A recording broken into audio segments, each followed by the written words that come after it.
welcome to the first Theme Parchive live stream. Let me know in the chat if audio is good.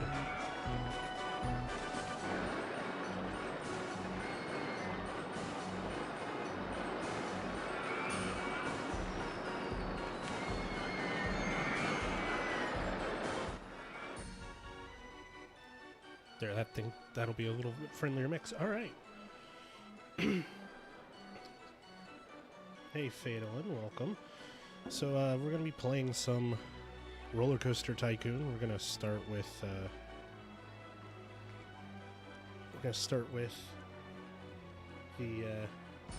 Let me know if it. I have to say. Let me know if it's fixed now, because I was listening on my end to see if it was a little hot. It did sound like it came in, but I think I got it good now. So as you can see, this isn't actually Roller Coaster Tycoon. This is Open Roller Coaster Tycoon 2, which is a fan recode of the original game. But it's basically the same game with a little bit of modern fixes and quality of life improvements. And we're just going to be playing a little bit of Forest Frontiers, maybe some Dynamite Dunes, since Forest Frontiers is fairly short.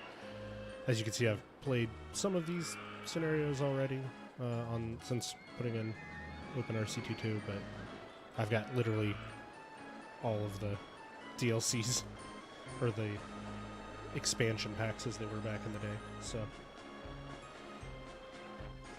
alright, let's get started on Forest Frontiers. I'm going to leave this. That's going to be a crazy drop in volume there. I'm going to leave the objective up here in the corner just so that it's visible for everyone. And as you can see, we've got 1 year to attract 250 guests. Shouldn't be too hard.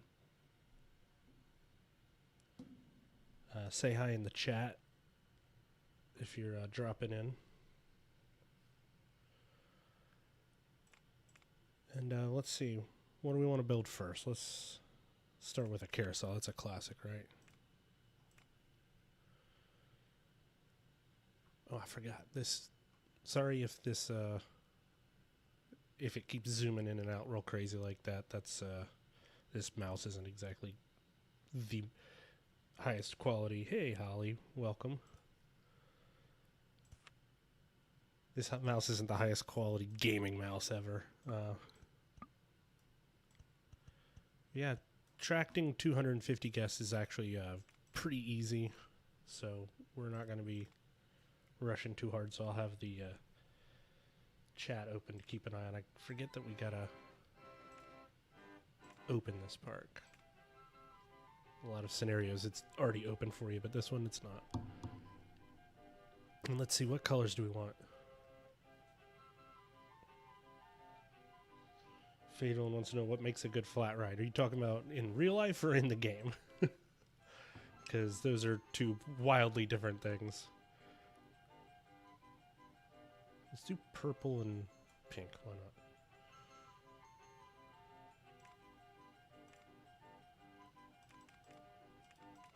There is a bit of a stream delay, so it may take a minute for me to see your questions or responses.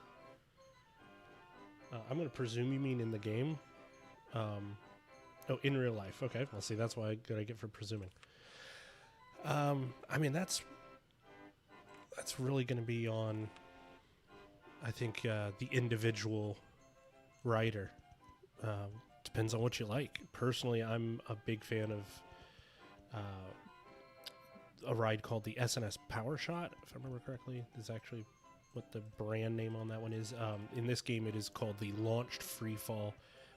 If you're familiar with Dr. Doom's Fearfall, Islands of Adventure, there's a bunch of rides like that in the world. And basically, if you're not familiar, they're just a little row of seats around a central hub. Usually it's pneumatic. It charges a big air compressor and then uses that air pressure to shoot you up in the air real fast. Makes your stomach drop. It's one of my personal favorite flat rides. But I think it really depends on what you're into. Because if you're not into your stomach dropping, if you're not into kind of really high thrill flat rides, you might prefer a carousel. I mean, hey, a classic carousel is always great. I like the one at the end of Zombieland. Yeah, actually, I don't remember the manufacturer on that one. That's at Wild Adventures in Valdosta. Yeah, that's same kind of thing, though a lot smaller. I do tend to like the really big ones because they're a little more intense. Ooh, that's kind of garish. I guess it's a theme park. It should be a little garish, right? So one thing about this game is guests really like to walk into paths. They like to continue straight. It's a 75% chance for them to continue straight on any given path. Only 25% chance for them to turn a corner. And of course, he does it right there while I am pointing out. So putting your ride cues at the end of a pathway like that, this one obviously isn't, but if you can get them on a corner like that, it tends to really help boost ridership.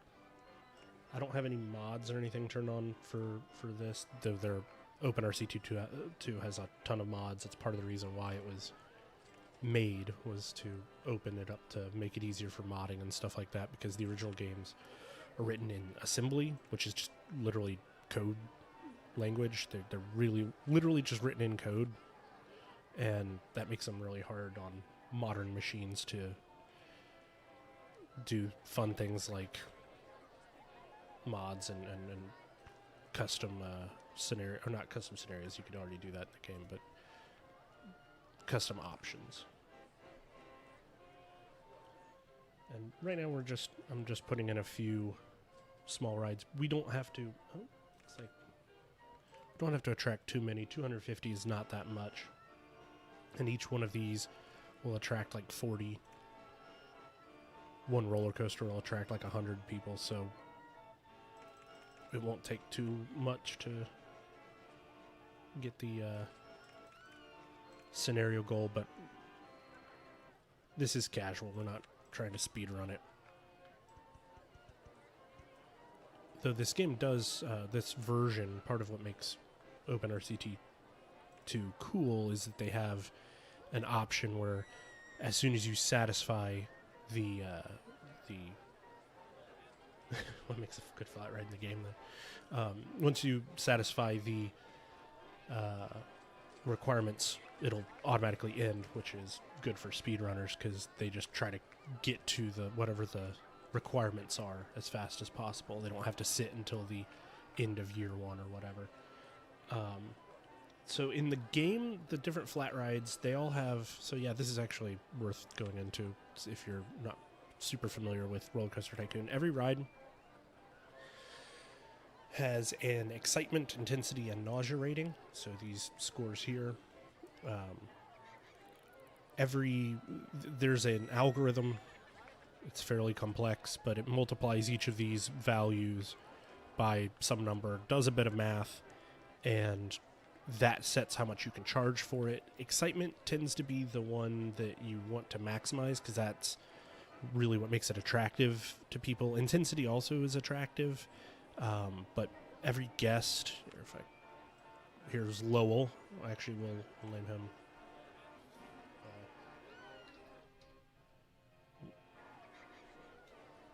We'll name him.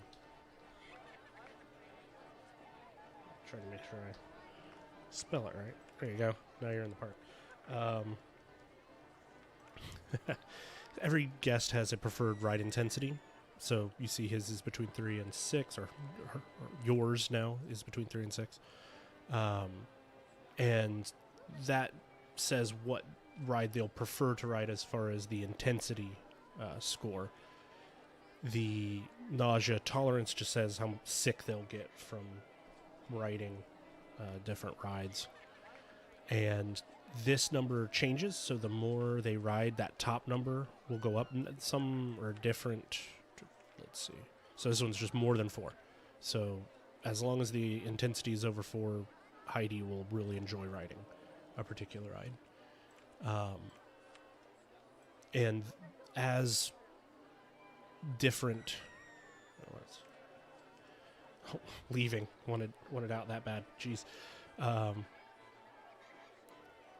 As they ride more rides, their scores will go up for intensity.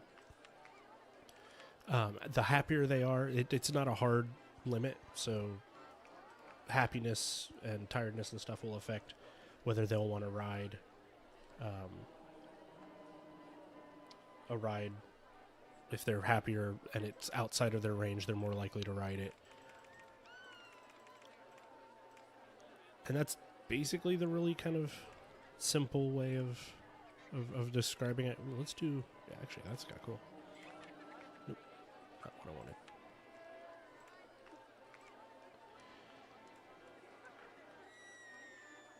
So, yeah, the scores will...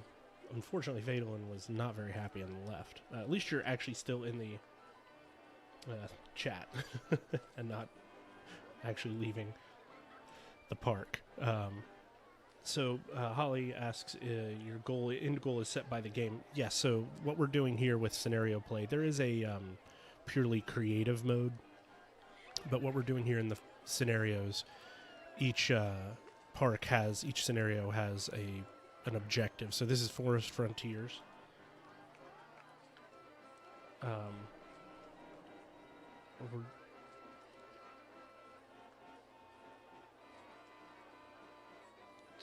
we adjust? Yeah, we can adjust the resolution scaling. Let me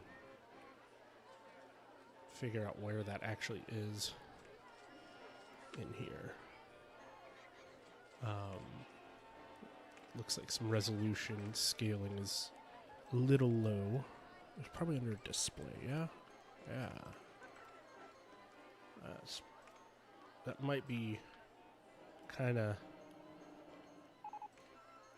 Let me know if that's a little bit friendlier. Sorry, Holly, to have stopped mid-sentence on your question.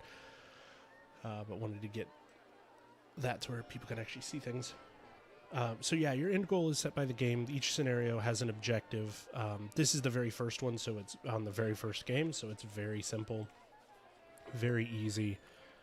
Just 250 guests by the end of the first year. The game season that your park is open runs from March to October, so it's not an actual full year. It's 8 months in game, and it will tell you there are different goals based on different objectives. So in this case, we're just trying to get a certain amount of goal for guests and have our park rating above a certain number. In this case, 600,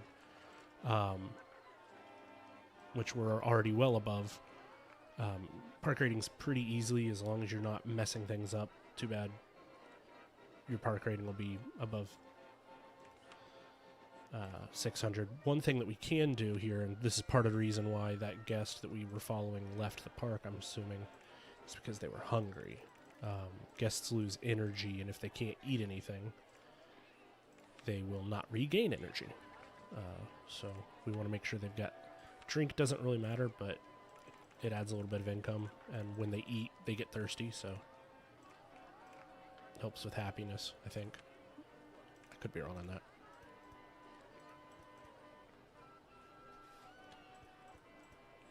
I'm going to close that out, but let me know if the scaling needs to be adjusted again, because I can go a little bit higher on it. I don't want to go too high on it, because it does make the windows crowd out the actual game itself a little bit more. But I get that, because technically the game's running in 4K, but the stream's running in 720 or 1080. I can't remember which one I set it for, but that's probably part of the reason why the resolution scaling looks real small on y'all's end. All right, where are we at? So I've put in some benches just to give people a place to sit when they get tired.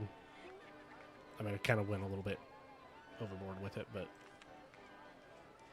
well, one thing that I did want to do, I'm not doing like any challenge runs here or anything like that. Not going to play this in a particularly difficult way, but I am not going to use marketing because that just here, these just draw guests to your park, and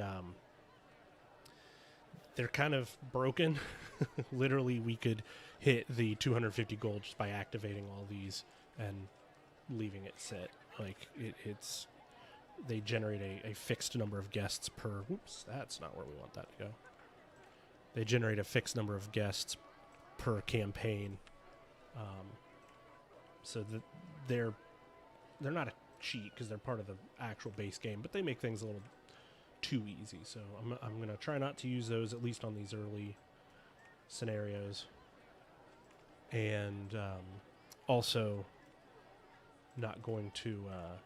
I'm gonna try to make one of each ride. Not gonna guarantee that I can fit one of each ride into each park, but instead of just spamming a bunch of, because we could beat this scenario just by putting in like a dozen carousels and we'd get over 250 guests. But that's not really casual play. That's a bit cheesy. So we're not going to do that kind of stuff. We're going to just play it for fun. Uh-oh, something broke down and we don't have a mechanic. Let's probably put 2 in. Oh, not on the grass, sir. He's good.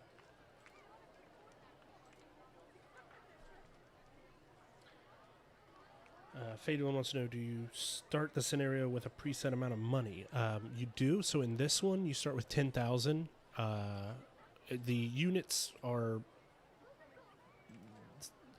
You can set what unit, but 10,000 euro versus 10,000 pounds versus $10,000, it's all the same. It's just a fixed value. There is, like, it adds 100 times the multiplier for yen, just to make it seem more realistic, but there's no actual conversion rate between euros and pounds and dollars and stuff. This one you start with a loan of 10,000. Most of them you start with a loan. Some are cashless scenarios. There's no money involved in it whatsoever. But this one you start with 10,000. As you can see, our loan interest is real small. We don't really need to worry about paying back the loan just because in the 1 year that we're going to go, we're going to lose, a couple hundred.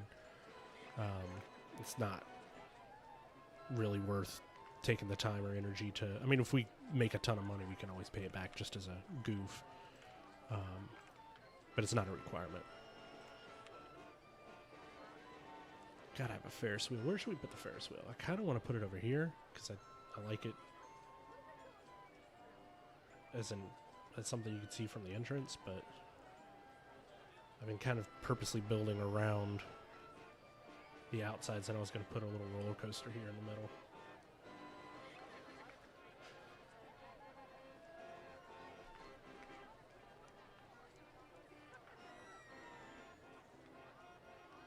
I like that placement too, and I don't know what you mean. Yeah, here, I'm presuming there's enough of a delay that I've moved it around enough to not know.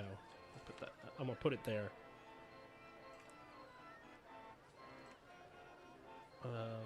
What color should we go with? Kind of like, yeah, that's fun. So one thing we should kind of be doing that I'm not going to do just because, again, more casual play, not trying to maximize, but we can get these awards. And one of the awards, those generate at the start of each month. And one of them is for doing ridiculous colors on all your rides. Again, not going to do that because it can kind of be visually unappealing, to put it mildly, but let's put that there.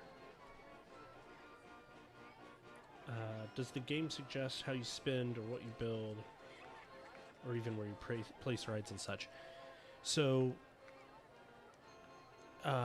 yes and no. There is kind of we're pretty free to invest in whatever we want. We could have started this scenario just by building a roller coaster, and we had to start with the fact that I realized I didn't do something here. we could have just started with this wooden roller coaster here and just built a big old wooden roller coaster out in the middle of a field, and that have been our first ride, and connected it to the path right here without building all this big loop or anything. And that would have been completely valid. The game would have let us do that as long as we didn't spend the $10,000, and actually we can increase our loan amount. Oh wow, I thought it was 25K. We can apparently can go all the way up to 30K. So we could have built a giant roller coaster right off the top. And that would have been completely valid. But we are limited to how much money we have in loan and how much money it costs to build things. We also are limited in what we can build. Like, we only have access to, so we have a train. We've got all these things we've built except for the car ride. So we've got our carousel, our Ferris wheel, haunted house, and slide. We've got a junior coaster in addition to the wooden coaster. Actually, I think it's called Classic Mini here because it was called Mini Coaster in Roller Coaster Tycoon 1. Junior is what it was called in Roller Coaster Tycoon 2. We've got the Twist, which is like your, oh gosh, what's the name of those? I'm blanking on the name of what they call those things at fairgrounds. There's a really popular model that kind of became a generic name like Xerox here for these, and I'm Scrambler. That took me a minute. So it's a Scrambler type ride. You got a swinging pirate ship. We've got some rowboats that people can ride around in, and then we've got our food and drink and bathroom stalls, which actually I don't think I put a bathroom in, which doesn't really affect anything. We don't need a bathroom. Very often I will build parks without a bathroom, but it does affect their happiness. I am going to charge 30 cents for the bathrooms, though, because we gotta make money to build other stuff. So it does limit us on what we can build at the start. We can research in this tab here. We can research different rides. So we transport rides are things like the train. Gentle rides are things like our carousel and Ferris wheel and stuff. Obviously, roller coasters does what it says on the tin. Thrill rides, we don't have any extras of those to build here, so that's why it's darkened out. It's mean to charge for the bathrooms. I mean, I'm going Bob Chapek energy here. We're gonna nickel and dime you. Listen, we can't charge for special fast lanes on the ride queues, so I've got to make my extra money somewhere. And we don't have access to extra scenery and theming, though we would in other scenarios. And shops and stalls is actually one that we want to emphasize because we want the information kiosk, because that'll let us sell park maps, which are pretty valuable just because they help the pathfinding for guests. It genuinely affects their AI, and maybe we'll get an interesting roller coaster. Part of the problem is this scenario is so short. We're almost halfway done with it already, and we're almost to you see we're at 227 out of 250, so we're almost completed the goal and have just built a handful of rides. This one's a fairly short. It is meant to be kind of introductory, which is why I'm glad to explain mechanics over it, because it's meant to just introduce you to these kinds of things. I do want to put a little ice creams there. For some reason, I think pink for the ice creams. That doesn't look quite how I wanted it to. Let's do, yeah, that's good. And we can research more rides.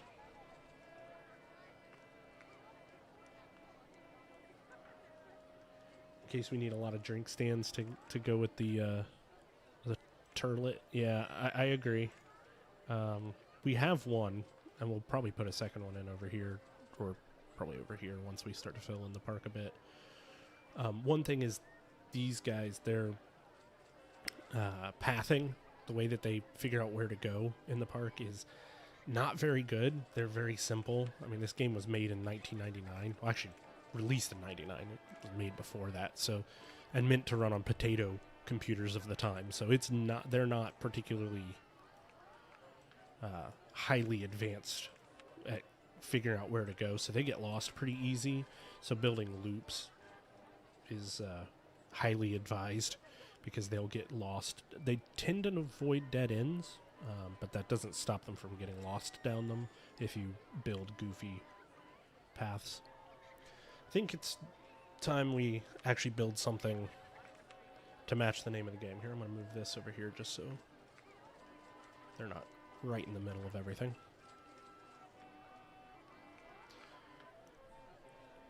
And let's see, build a mini coaster, classic mini, as opposed to, I still always want to call it the junior coaster. I do like, so one thing that they added for Open RCT2 is a lot of rides. I don't remember if they had these in Roller Coaster Tycoon 1 or not, but these booster sections, they added these to a lot of steel rides, and it allows you to do some fun stuff. So this is meant to be a kiddie coaster, and we're going to we'll make it a little ridiculous. See how fast we can make it go. That might... Oh, another thing that they added that I love about this is you can test rides now, which isn't something you could do in the original game. And so you just have to build something, and if it failed, you'd have to rebuild. Oh, look at that.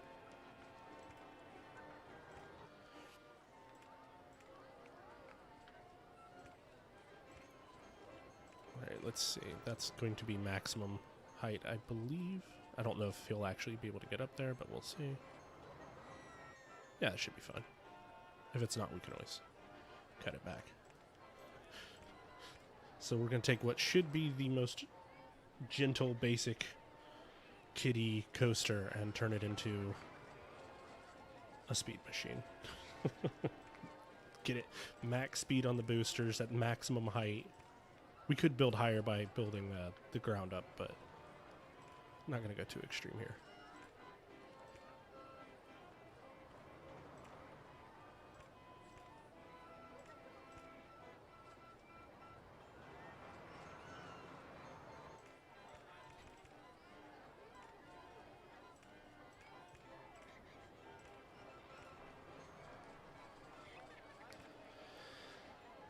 Hey, there's that information kiosk we were waiting for. So, yeah, that will allow us to sell maps, which will help with pathfinding, and then it'll allow us to sell umbrellas for the rain, which is not a huge deal.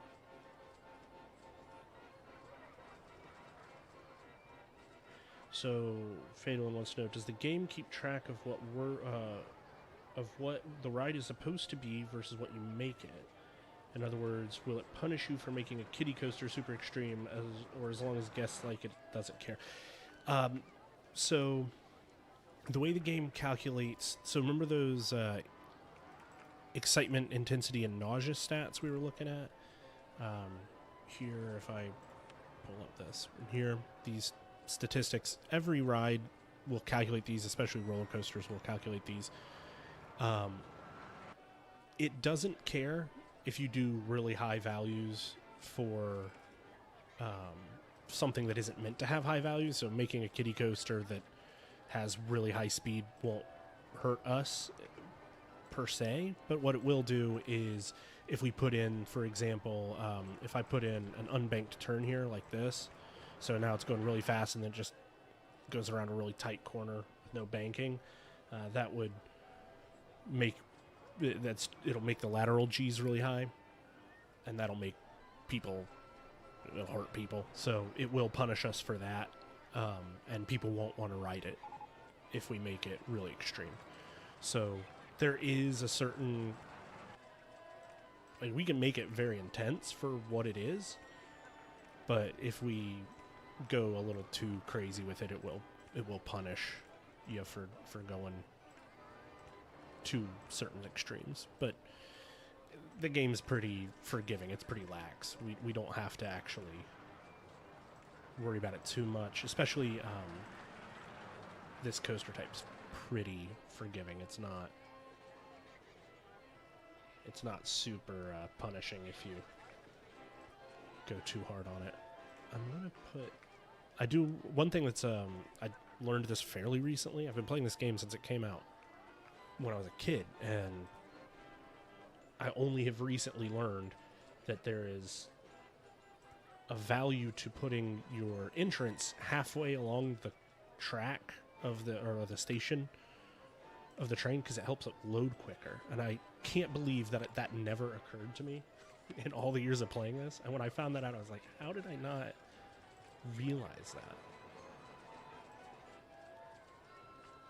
I mean, it's a tiny optimization. Like, it's not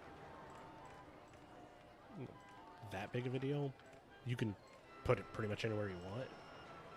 But it just was funny to me that I should have put block brakes into this thing.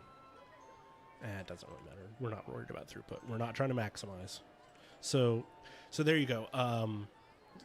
So you were asking, Phelan was asking about being punished for making a ride too intense for a kiddie coaster. The max speed is now 55 miles per hour, which is pretty intense. And as you can see, we do have a pretty high intensity rating because of it. And the excitement's not great. I think that, well, no, we did do a big drop, so that shouldn't be it. We actually have multiple drops, so that's not.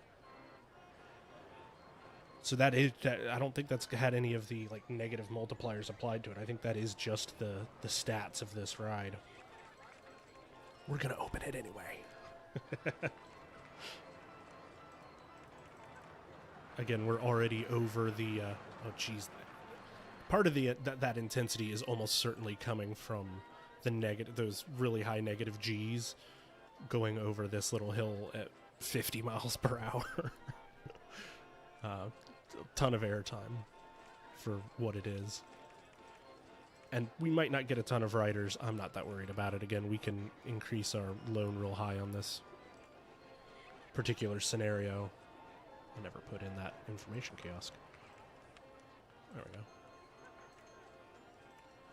we go. So this is a common trick. Come in here, set it to 20 for the umbrellas. They'll pay anything when it's raining. Nobody will buy those when it's dry out. But the second it starts raining, which it probably won't, just because we're only playing 1 year. Where am I on attendees? Looks like we're at 284 down here. If you ever are looking for that, it's down on the lower left-hand corner, right below our money. If that's hard to see, I can try to make it a little bit bigger for you by turning up the resolution scaling.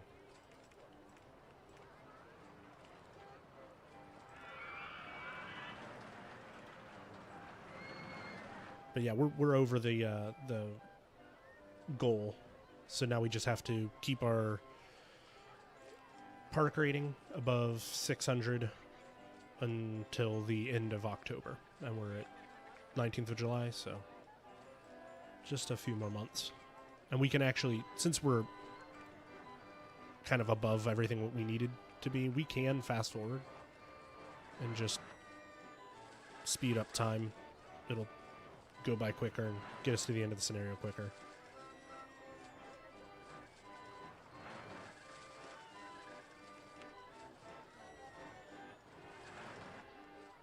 Oh, a looping coaster. Yeah, let's build a looping coaster. But yeah, like I said, I'm just playing for fun, not trying to speed run it or anything. So we can make, let's see. We already have a launched coaster, so probably not another launched coaster. And I said that nobody would ride it, but actually that's a pretty decent line. Part of it's because it's only got one train and not got great throughput, but again, we're not trying to min-max.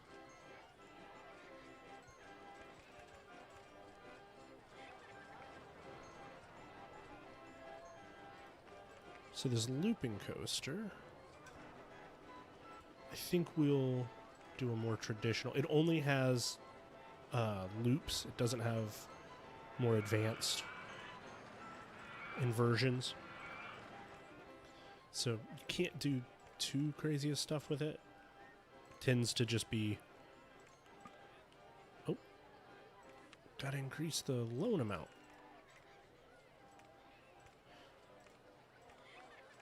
would tend to just be fairly simple layouts with these kind of coasters, just because the nature of what it is. It's not particularly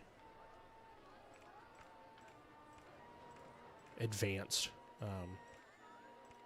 But again, this is the very first scenario, so they're trying to get you used to building. One thing we can do, actually, I don't know if this one of the things you can do with many of the coasters that have loops in them is you can build interlocking loops. I don't know off the top of my head if the looping coaster is one that it actually lets you do interlocking loops. I don't know why I keep messing up what I'm trying to do here. There we go. Interlocking loops will give a benefit, a bonus to your stats, like a significant one too. But I can't remember if this is one of the models that actually lets you, because I know that there were some of them that don't. But we'll find out soon enough. Let's see. Is that lined up? Looks close. I think I might not be lined up. Or it might be, and it's just not low enough. Nope, it is. So yeah, we can do interlocking loops. So yeah, there's a fun one. I don't know if we'll have enough speed, but we can fix that if it doesn't work. So yeah, let's do a little interlocking looping coaster.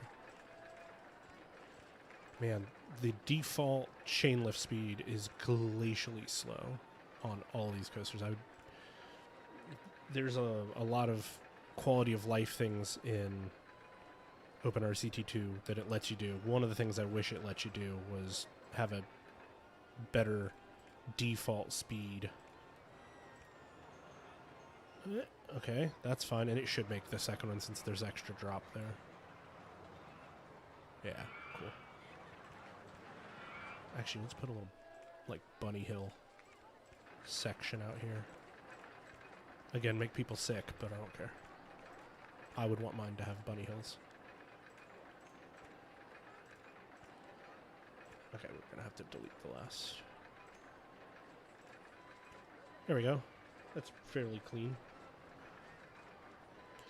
The entrance queue is going to be a bit of a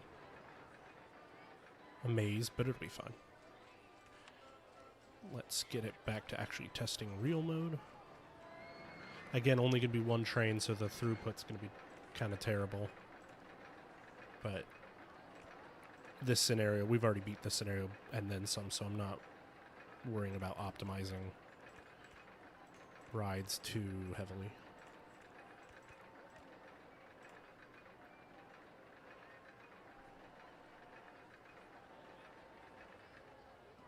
Can you do a haunted house, and if you do so, choose what goes in it? And what about game boosts? Or is that too carny for this game? So you can't do any, you can't specify what goes in the haunted house. We do have a haunted house over here, but it's just kind of on a set loop. It'll have a little ghosty. I think we might have seen him there. Has a little animated ghost that pops out of the window. And you'll get those scream sound effects, and there's also a haunted house music style that we could turn on for it. The problem with doing that is the music styles do kind of clash and become a bit of a cacophony. So if we're going to do that, we'll turn off that one. Turn on some haunted music. Yeah, there you go, horror style. Vampire's Lair is the name of the song. That's fun. Some discordant, diminished chords there. Get some spooky music going. You can't customize the haunted house. You meant Carney? Yeah, I figured that's what you meant. I didn't think you meant what autocorrect had put in there. To be a completely different kind of game. So, yeah, you can't customize what goes in the haunted house, unfortunately. It is just kind of a blanket generic ride and even some of the there are some ride types, like there's a 3D cinema that lets you choose between a list of shows, but it's just it actually does change the stats slightly in here, but it doesn't change functionally anything about it. Still, the ride still looks the same. I will say, as far as, and the same thing with game booths, there's not really any game booths. There is a store type that sells like souvenirs, like stuffed animals, and it sells umbrellas too, and it looks kind of like like one of those Carney games, but it doesn't. It's not actually like, it's just a booth that sells things. So there's not really anything like that in this game. There is stuff like that in Planet Coaster, which I do enjoy playing and would be interested in streaming. I don't know how many of them I still hold, but for Planet Coaster 1, I hold some of the speedrun world records for some of the scenarios on there. I just don't know if my rig will support streaming that game. It's not like that intensive, and I could probably play it on a lower setting. Let's go with like a brownish. I kind of like that. It's a bit desaturated, but I kind of dig it. But yeah, so we could stream Planet Coaster and do custom horror rides. They have multiple haunted house type rides. They've got an Omnimover type ride that a modern one that allows you to control. And I've done a bunch of ride presets for that. I've got a couple videos on the channel for that, but not really. And I think I've got a bunch of unlisted ones that I never bothered to publish. So those exist, and that is something we could do. I just don't know that my PC is up to snuff to stream it. I could do some experiments and see if going forward that is an option. Nobody in queue, nobody thinking about it. So, but everybody's walking away from it. What's going wrong here? It's open. Oh, there's no test results. That's why. They won't ride an untested ride. I mean, it's running, so it should. Oops, sorry about that. If I right-click, it does this super speed mode, and if it makes you nauseous, I am very sorry. It makes me a bit nauseated, to be honest, when I accidentally right-click.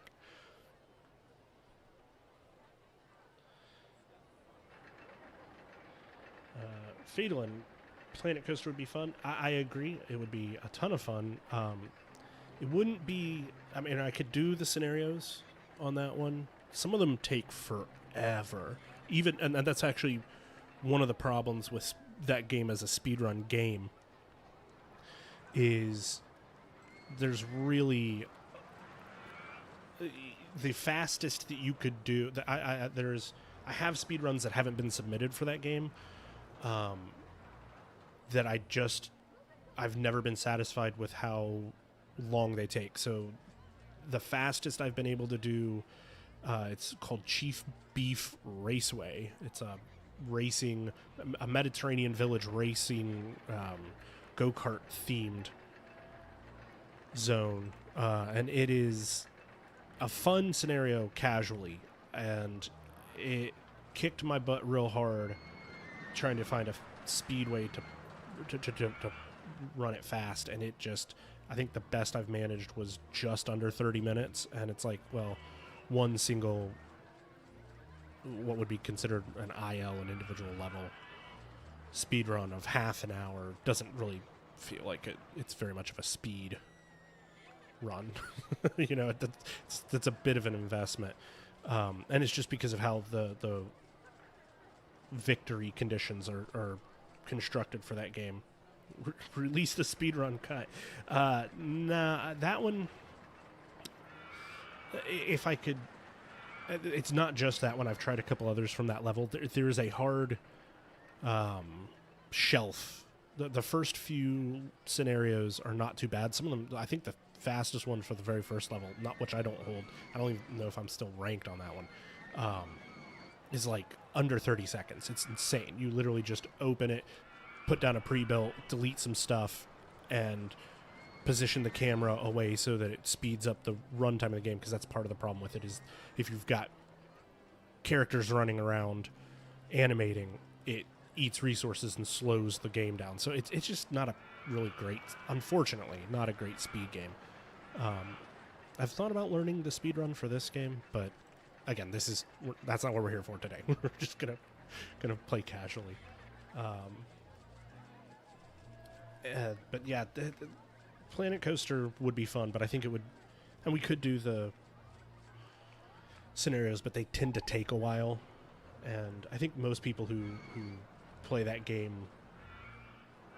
online stream it. I think most of them are playing it as at least in my experience of the ones I've seen, are playing creative stuff. So they're building their own custom parks as opposed to playing scenario play.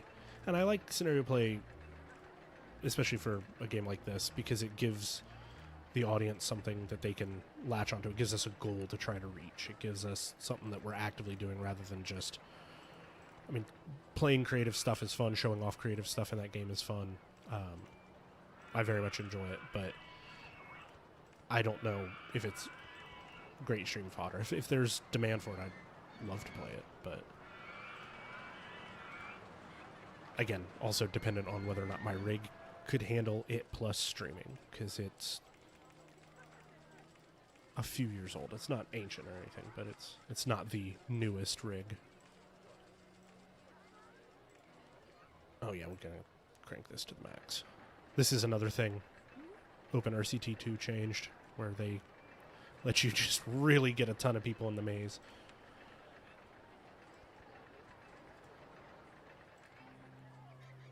And let's see, what else can we do here?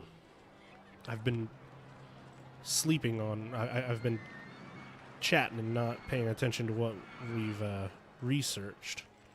So we've got a bunch of ride types, since we were trying to build as many of them reasonably as possible. I'll put that there.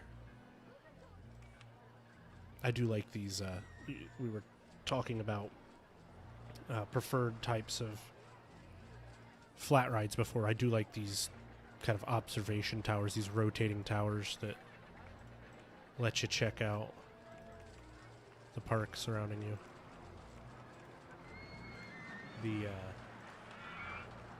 There's one at SeaWorld Orlando that's right in the center of the park, right on the water, and it's actually quite nice. What are some silly things that I've seen guests do in the game? Oh man, this game, the guests in this game are very impressively programmed for a game of its era, but they're not programmed particularly well. They're programmed extremely well, again, for their era, but they're not particularly smart. And there are some exploits that you can do. I mean, it's all intended behaviors for the most part, but the game can get kind of goofy. Did I set this as automatic? Okay, yes. So as you can see, these guests will just stand and watch rides. Sometimes they'll pull out a camera and take pictures. Sometimes they'll wave at people riding the ride, which is fun. It's just little animations. Yeah, you can see a few more over here doing it. You can kind of trap them in that behavior. They're more likely to do it if they have food or drink, and they're more likely to do it if the ride's under construction. So you can literally just build a ride and never complete building it and just leave it there under construction permanently, and put food right across from it, and they'll literally just stand there and just line, as long as there's space, they'll just line the the side of the of the path, just watching a block that's nothing's happening. Because, and again, you can decorate it to make it look like a generic block. Obviously, on the inside, it's a ride under construction. From the programming, from the guest's point of view, their pathfinding is kind of ridiculous. So, Roller Coaster Tycoon 1. Thankfully, this isn't just like Real Humans. Yes. In Roller Coaster Tycoon 1, this is fixed in this OpenRCT2 version, but the pathfinding algorithm was terrible if you ever did double wide paths. So if you build like this in the original game, they just can't navigate. They just get lost.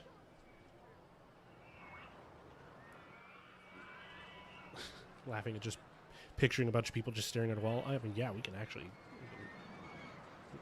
We're almost to the end of... We can celebrate the almost end of the first scenario by doing that. Probably good enough. Yeah. So yeah, we just build that. Put...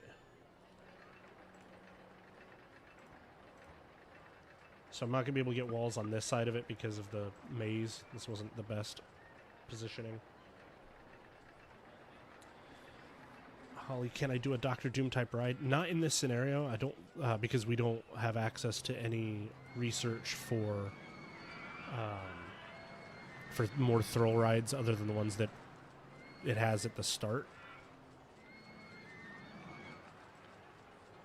But in the next scenario, if I remember correctly, it does have... Can we not? Well, that's not helpful, game. Oh, it's because of... That was in my... Well, there we go. In my defense. Now, I was going to sit there and be mean to the little characters in the game, and now I'm the one that's going to look stupid. Let's call this the doofus wall. And watch how many of them just stand right here. Actually, we should get rid of this.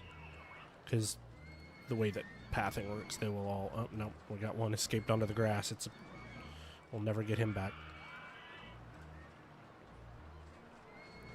I believe, to answer the question about the Doctor Doom type ride, I believe the next scenario has that available. So we'll make sure to try to build something like that, or at least emphasize research onto that. Heading for the spiral slide. Okay, well, that's way over here, sir. Fabio.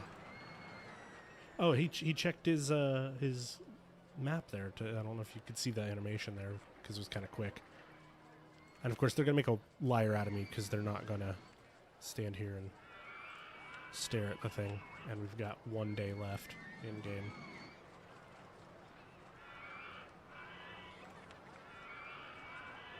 Probably not going to have us enter our name into the leaderboard on this one. I don't think we've played well enough to get high value, but well, yeah, there we go. And look, we got all the applause. So that's Forest Frontiers. It's fairly simple, fairly easy. No, we're not gonna save that. That is not a particularly good park. I have to say this is one of my favorite scenarios in the original game. Just because, let me see. What do you mean no results yet? This ride's been open for... Oh, does it really open for the first time when you load in? Built this year. Favorite ride of 0 guests. I guess I never realized that.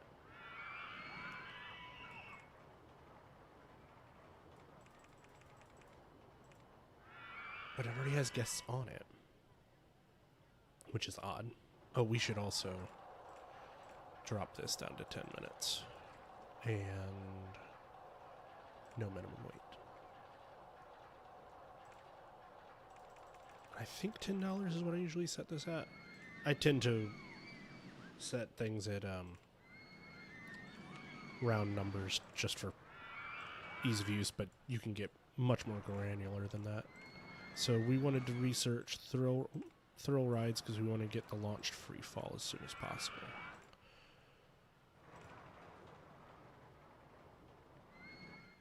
And so, as opposed to the previous one where our park was empty and the gates were shut and there was nothing built, as you can see, this one's got a little coaster for us to start with. It is one of my favorites to play, but I will say one thing I tend to do is level this big hill here. Not completely, but level it down a few steps to make a nice big flat plane to build on. But we'll start as before with a dreamsicle flavored carousel, it looks like. I actually do really like that. I like that orange and white on the carousel. That is a kind of cool look for it.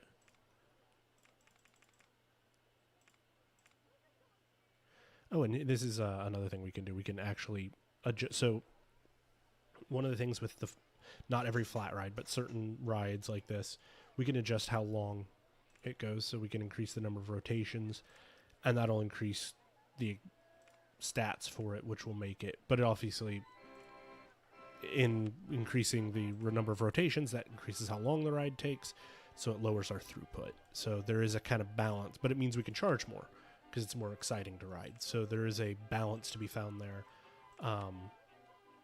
There is a Dutch YouTuber named Marcel Vos who does really in-depth videos on those kinds of stats for like what the optimal settings are for every single ride.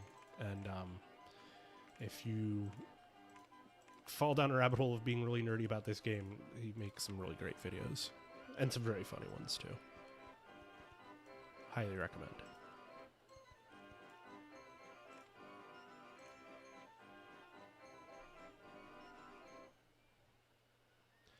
Alright, let's get the goal up, because I think I closed it immediately. So yeah, as opposed to the last one,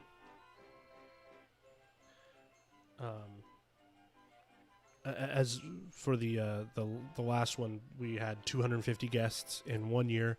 This one's a little bit less severe per year, so only 650 per year, or 650 over 3 years. So less per year, but a longer scenario, which means we have to kind of actually build a real park and kind of maintain it a little bit more elaborately. Fatal, and I find resource management games super intimidating and overwhelming. Do you have some best practice on how to get started to get a game going and not fail immediately? So this game in particular, I think is, especially the first one. The second one had a notorious level called Amity Airfield, which was clearly meant to be a later level in difficulty, and it was in like the second tier, so it came really early, and notoriously became a sticking point for new players, because it was like very resource intensive, management intensive, and kind of kicked a lot of people's butts because it was so challenging, and it really wasn't supposed to be as early game as it ended up being. As far as tips, usually starting small. One of the things, you know, I'm loath to make too much of a valid comparison between real world business management and management sims, because very often they're kind of, I mean, listen, if you're charging, even in 1999, if you were charging $2 for a cheeseburger, or $2.50 for a cheeseburger, and making $2 profit, like that's not how any of this works. That might be your amount for, and you do have running costs, so that was presumably your labor and your overhead, but like nobody was charging $2.50 for a burger at a theme park in 1999 like that. I mean, McDonald's had a dollar menu still that actually things cost $1 on, but it wasn't, not in a theme park. So I'm loath to put too much like, oh, well, just like in a real world business, do this, But I will say one of the things you commonly see with smaller to medium-sized businesses is that they grow too fast. They start getting some growth and they like expand to too many locations or that kind of thing, and it's kind of almost a meme when it comes to those size of businesses of growing a little too fast and kind of putting themselves out of business by doing that. And management sims, I think, really lean into that. In my experience, well-designed management sims lean into that. So, instead of building, we already have one big roller coaster and we're charging $10 per ride for it. We don't need another big multi-$1,000 coaster that we're charging $10 for. We could do that, and honestly, the game's fairly forgiving, so it probably wouldn't hurt us too bad. Another thing we could do is we could flatten the top of this little mountain here that I want to flatten. We could do that right now, but it would cost us pretty much all of our loan money and then some. And there's just no reason to put ourselves behind the 8 ball like that. So starting small, kind of understanding with management sims, in my experience, you can't really... you don't have to optimize play, but it is one of those things where having a basic understanding of what the kind of in out, if to put it in kind of almost simple terms, is like so each ride, for example, I'm not doing a good job of explaining myself here clearly. So each ride has a running cost, right? We could charge nothing per ride, and we're just going to eat that running cost. And if we're not charging for park entry, which we could be doing, but we're just charging per ride, if you're running below the level, or if you're... this game's not particularly sophisticated, so there's not like a tier system where some guests will pay above a certain price and others will pay less than that. In this game, it's a hard shelf, so when you reach the limit of what people are willing to pay, that's just a hard number, with no flexibility to it whatsoever. Obviously, in the real world, somebody might pay $50 for something, and the next 3 people think it's only worth $25. So understanding those kinds of limitations helps, knowing that the game doesn't penalize you for that.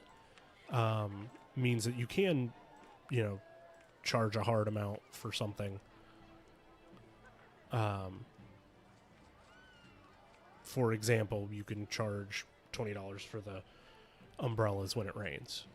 But knowing that this is a scenario where it doesn't rain very often because we're in the desert, maybe don't charge $20 for the... I mean, you can, and it'll make you a ton of money. But it's probably not the optimal way to play.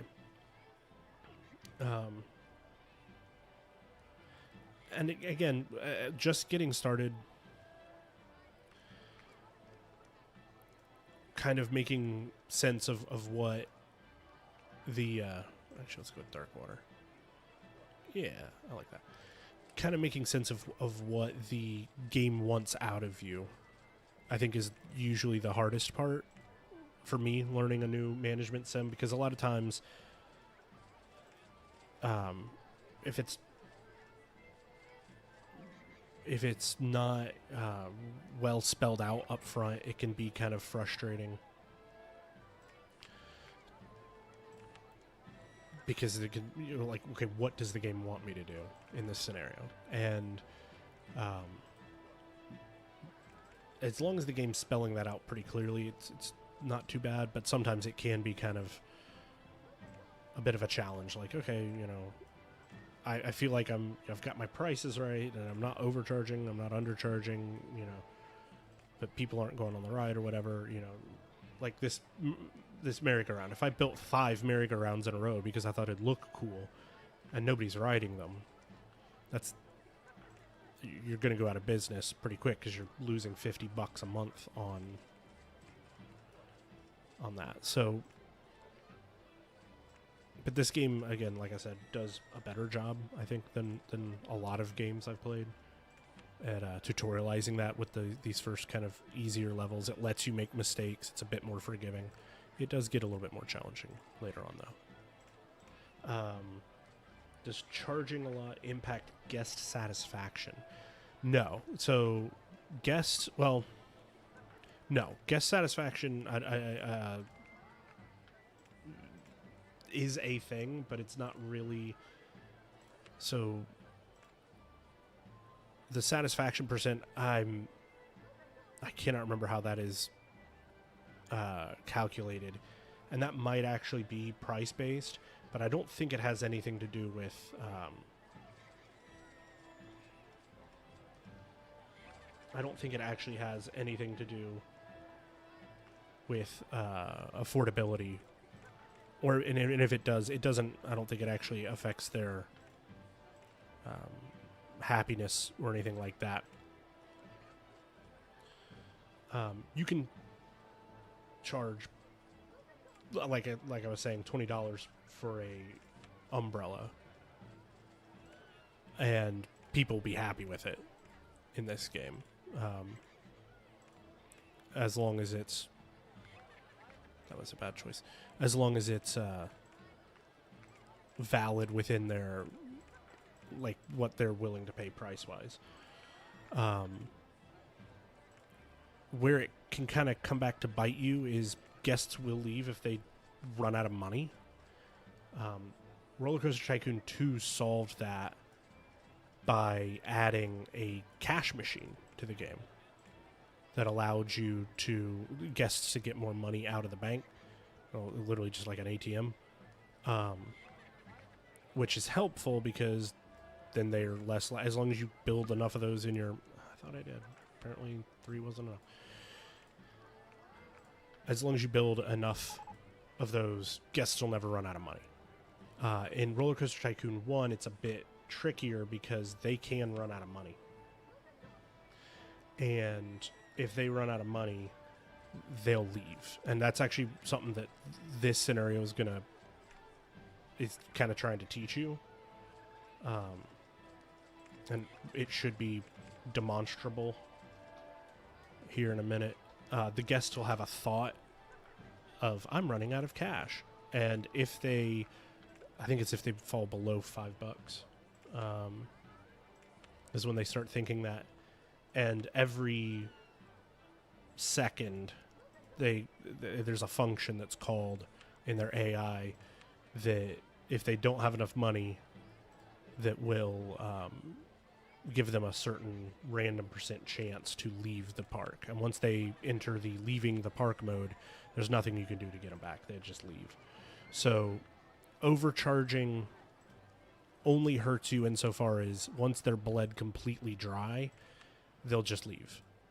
And that even goes for if you charge per entry. So if we... let me finish this car ride real quick, and then I'll actually demonstrate it. Man, that red and yellow is garish, huh? That is a bright ride for the desert sun.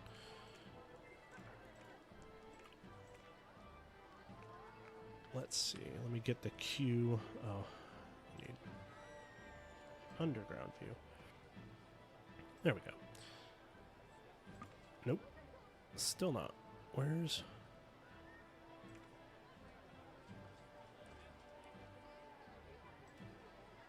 Okay, we'll do this the easier way. How many times are we going to listen to Drunken Sailor before I get annoyed with it enough to turn that stupid pirate music off? I think we might have been hitting that point already, hence me saying it.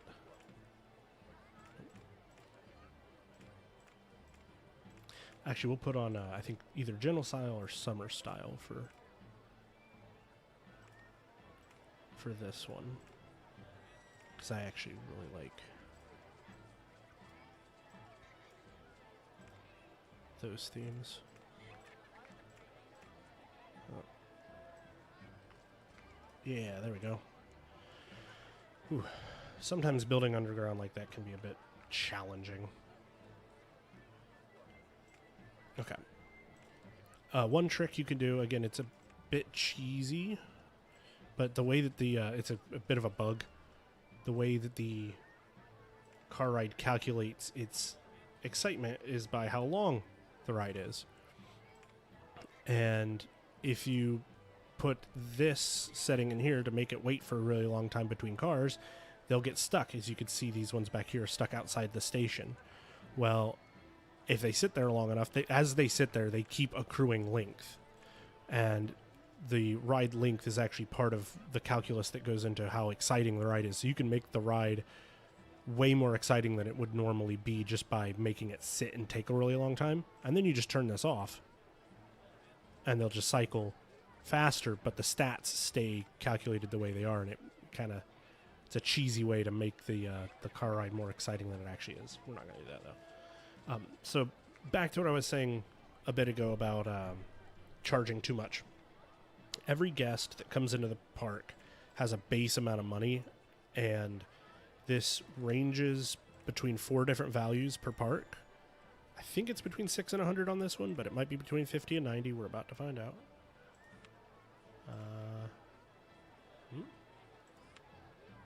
Eventually, so it is between 40 and 80. I don't know why.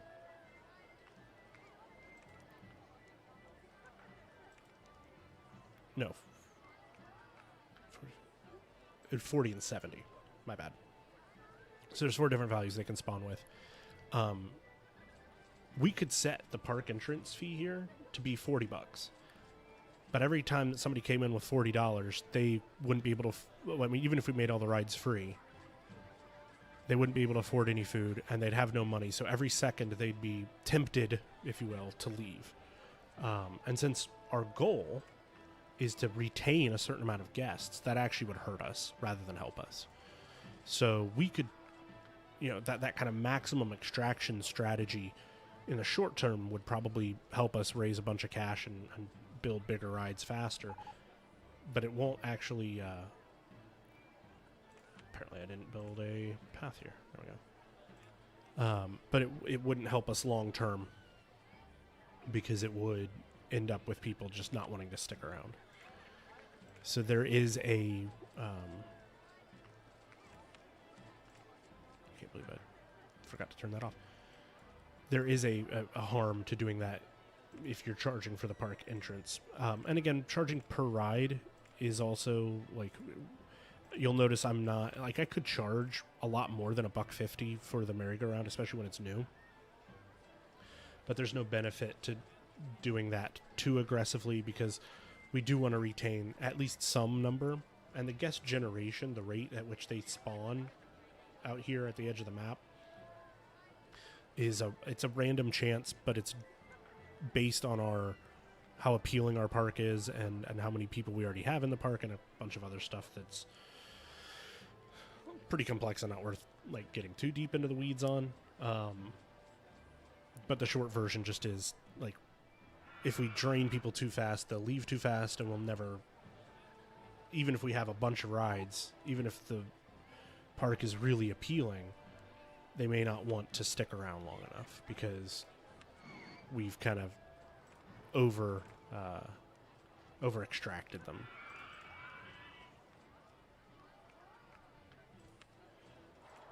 One thing that is a kind of common problem in this one is people getting tired schlepping all the way from...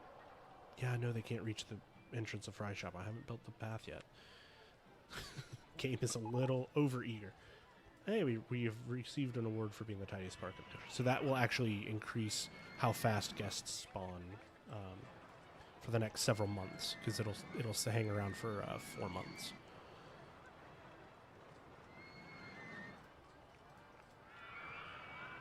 But what I was going to say is guests get tired schlepping all the way from the front of the park back over here.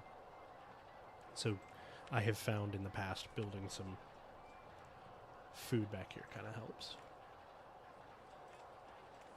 And of course we got to put a bathroom that we're charging 30 cents for. Nobody pees for free.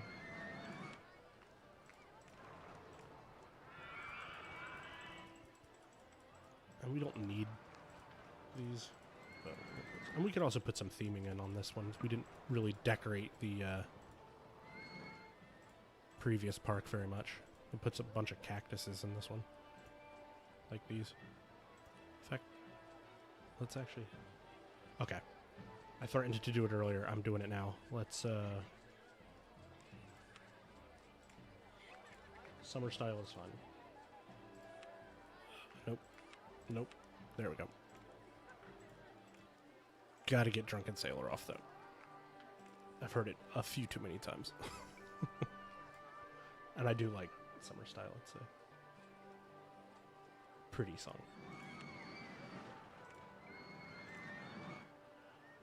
And it doesn't repeat nearly as frequently as this the other one did.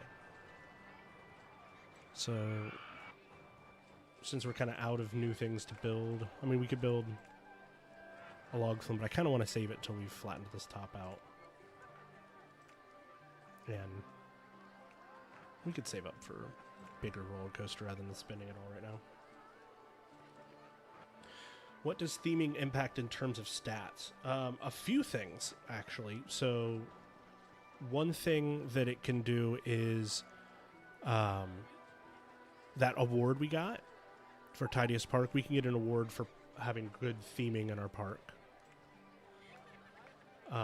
That's not what I wanted. That's going to help generate guests faster and a little bit more for us. The other thing it does is it affects the stats of rides. So a ride that has a bunch of theming elements around it will get higher stats. And that's obviously beneficial because we can charge more for rides with higher stats. It also increases it gives guests the chance to have the thought, the theming is really nice around here. Or something along those lines. I can't remember actually what the verbatim, what the quote is, but it gives them a little thought. We haven't really looked at guest, oh, poor Jose. We haven't, so they can have different thoughts, and some of those thoughts can have an impact on things like park rating and just their overall happiness. And so them having the thought that the decorations are really nice increases their happiness slightly. I don't think it's a ton. I don't think it's like really a good ROI, since we were talking about kind of the business management side of these games.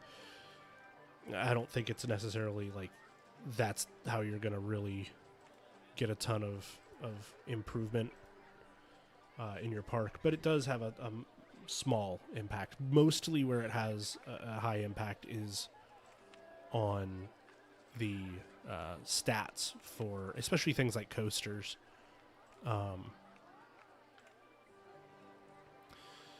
Coasters that have a lot of theming elements and also pathway interaction. So if I build this pathway over the front of this ride like this, it'll actually boost the stats slightly because it's kind of fun to drive your go-kart under the path. I actually did that. Actually, well, let's. Sorry, I'm trying to aim for a particular spot where I want this to land. I'll do it this way. Jose went on Dynamite Blaster. He's gonna get. What's his? Oh, his nausea tolerance is low. Yeah, he's gonna get sick coming off of this. So the the increase in stats kind of depends on the ride. And there are certain theming elements that guests will stand and look at, like the way we were talking about they'll do for standing around and looking at the rides that are under construction, or even just rides that are running that they like to stare at. They will... There is an impact that certain scenery items have on that, but it's very... In fact, we don't even have any of them left, I don't think. But one thing that it'll do is, like, if we come in here and we build... Let's get some of these palm trees like we already have, and we'll just... This is easier because it just places a bunch of them. So... I'm just trying to get them around this go-kart setup that we just made. Put it out over there. Oh wow, we've got a bunch of puke over here that we don't have a handyman cleaning up. Hold on, sorry. It's a minor emergency. There we go. Didn't need him to clean the cube, but it'll be fine. So if we look at the stats now, these stats will have been calculated before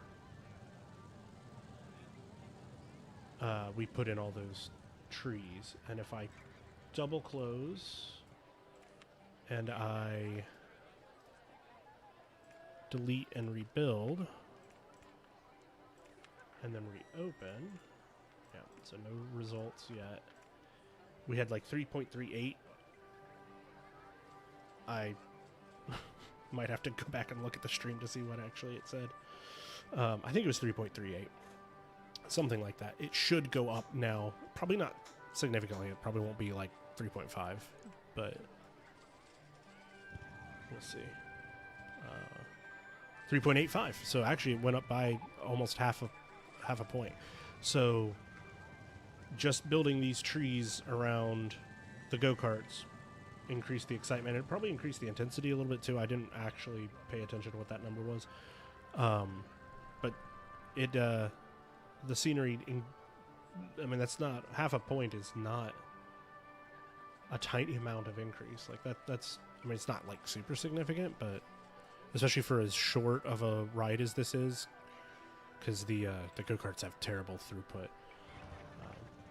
But yeah, that's not a bad increase. Like, it's a decent increase for what it is. So scenery does have some, or theming in general, because again, you could kind of part of the thing is it's as pretty as you make it. We could put a cool little fence around it, to make it more thematic. Throughput, yeah, so throughput's just how many guests per hour, and actually we can see that there is a stat for that in the tab, which I will pull up as soon as I'm done putting my pretty border fence in. I do need to remember that we actually need to win the scenario, since I am kind of just goofing off a little bit here. But we're still just towards the end of year one, so we're not too bad. So throughput, we can see on, is it the money tab? No, here. So we can see how many customers per hour. How the game measures hours is kind of broken because it's variable between all kinds of different stuff. So don't treat it like a Bible, but it is it'll give us, and this is updated every few, so you see it just dropped significantly. So it's updated every few seconds, or I think it's a couple minutes. I don't remember exactly how often it's recalculated, but it's not a steady number, because it could be zero, right? Like if everybody left the queue and we charged too much money so nobody wanted to ride the ride, this number would plummet. So it's not a particularly useful stat in how the game presents it, but it can kind of give us an idea to compare, for example, to the haunted house. The haunted house has got 312 people, but you notice the queue's empty, and people aren't like lining up to go on it, whereas the go-karts are maxed out. But the capacity of the haunted house is 15 guests per cycle, whereas we've only got, how many cars here? 10. So that it can only run 10 people. Now, it's a fairly short ride, but if we made the go-karts as long as the single cycle on the haunted house takes, which I don't think we can see, we could probably kind of back engineer it based on, and I'm sure that there's probably some website somewhere with, no, do not quit game. Whew. Minor panic attack at the misclick there. I'm sure that there's a wiki or something somewhere that actually tells you what the cycle time on the haunted house is. If this ride, if that go-karts had the same cycle time, then the haunted house would have a higher throughput. By comparison, because it's a coaster, and I mean, you think each of these has 2 by however many, 5, so, and the first one's gonna have 2, but the other one's gonna have 4, so that's 18 people per train, and the ride lasts, oh, extreme intensity, that's fun, because of lateral G's. I wonder if that's this slope up here. The reason why people aren't riding this is probably because we're charging too much money. In fact, I can see. Well, I've been queuing for... Oh, it was broken down. Never mind. I missed that it had broken down. That's my bad. We'll keep it at $8. But yeah, so this ride time is 1:24. So it's putting through 18 every 90 seconds, roughly. And so based on that, you can calculate what the total throughput is, which again, kind of depends. You know, certain rides, because we can charge a lot more for a coaster than we can for, say, the haunted house. So even if something has really high throughput, it doesn't necessarily mean it's better. Because the throughput can kind of not be... The throughput can be great, but if the cost per rider isn't very good, then you're not making a ton of money off of it. But again, that's a bit more... I mean, that is, like, from a management sim perspective, if you're interested in these kind of games, then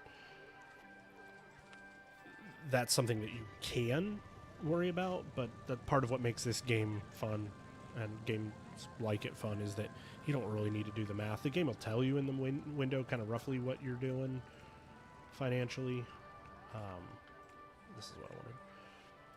But it's not, you know, it's not a requisite. You can completely get by just by build rides, make sure that there's people in line, make sure they're paying money for it, keep an eye on how much you've got available. Don't overspend. It really does kind of depend on the type of management sim, because some obviously can get real granular. But yeah, almost to the end of year 1, and we're nearly to where... Oh no. We're nearly to the goal. But we've got some broken benches. Some criminals coming through. So those broken benches are from litter on the floor making people angry. And it's only litter that triggers that. Weirdly enough. If you'd asked me before I found that out, for sure I would have told you it was probably just overall general happiness, but nope. They can be completely angry, and as long as there's no litter, they won't break anything. But as soon as they see litter and they're angry, their happiness is low, they'll break stuff. And you can put in security guards, so that is one of the... You can hire security guards to prevent that, but it's kind of a waste of money. just because you can also just hire a handyman instead to make sure that there's no trash, and then that also raises that prevents the garbage on the floor from lowering their happiness. Don't know why we're still watching Jose. We'll watch his nausea. Actually, his nausea should have gone up. Oh, yep, there it goes. And he's not feeling good. Well, there we go. There's the I'm running out of cash that we were... I got the strangest feeling someone's watching me. There's that running out of cash that I was talking about earlier. So he now has only 30 cents. So he can't ride that ride again. He could pay for a bathroom, which I think he did need to go. He does need to go to the bathroom. So he can pay to go to the bathroom, and that's about it. He can't even afford a plate of French fries. And because of that, he will probably be leaving the park soon. He will do a random roll every second that will eventually result in him leaving the park. And that's one fewer towards our goal, so we do have to kind of keep that in mind. We can't overcharge too much too fast. Because if we do so, yeah, there we go. So more than the people that need to go to the bathroom because we're charging for the toilet, and more than there were people that were feeling sick. Now, of course, it's gone down a little bit, but those people that are running out of cash, they'll eventually want to go home, and these people, they will all be leaving the park, and once they see, they can be very happy, but he has no money. So he's not leaving because he's upset. He's not leaving because he didn't have a good time. We've just drained him completely dry. The good news is once he leaves the park and once he exits the map, he will no longer... Well, actually, once he leaves the park, he'll no longer count towards our guest cap, which is a number that the game calculates to determine how many guests to generate for your park. It's based on how many rides and stalls and stuff you have. And I think there's a couple other bits that go into that calculation. He won't count towards that anymore, so it means that somebody can spawn to replace him.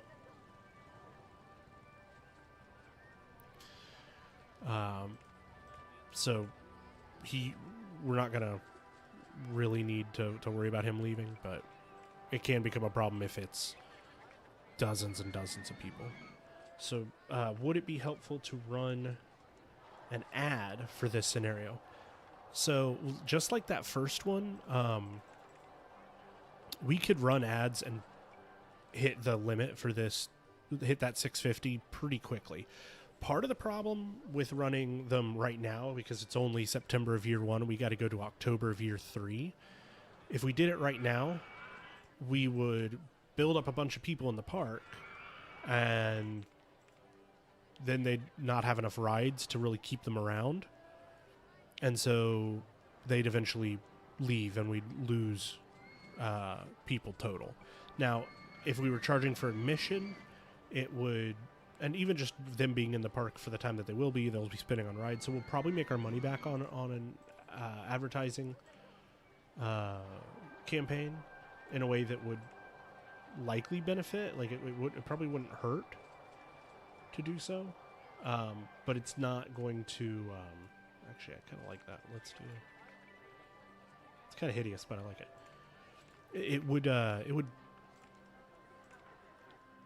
It would benefit us in that we could make some cash off of it, but it probably wouldn't. We wouldn't be able to sustain it for the end of the scenario. What we want to do is make sure that if we did run ads, we'd want to do it later, but not too late, because if you run it too late, then they're not gonna have time to spawn and come into the park. For this one, it's still easy enough. I'm still gonna kind of go by the no advertising rule. Again, I'm not gonna treat this as a hardcore challenge run, but I mean, it makes it a little bit more. Hey, there's that launch free fall we were looking for. It makes it a little bit more challenging for me. It's not quite as easy because, again, we could, just by building these rides, and I'm kind of half paying attention to actually what's going on in the park. Is there something? No, it's just we just don't have good spacing on our guys. There's the launched free fall we were waiting for. Now Holly can get her Doctor Doom ride.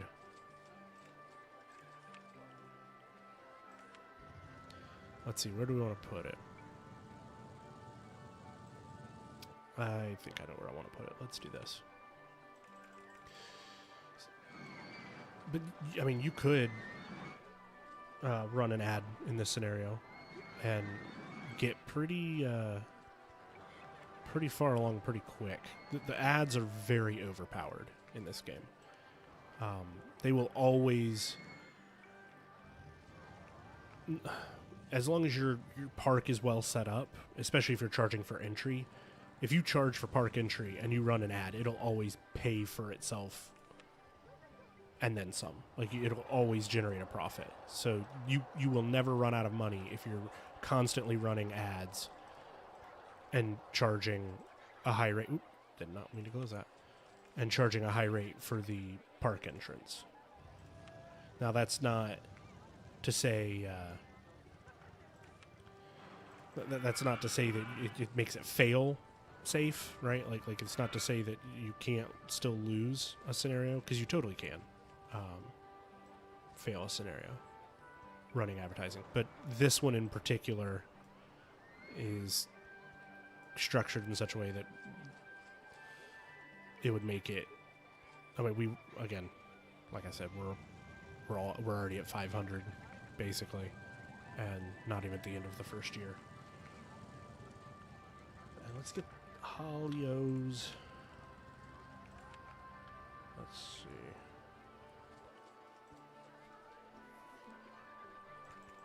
How high should we make it? Let's go pretty extreme, yeah? 200 feet high.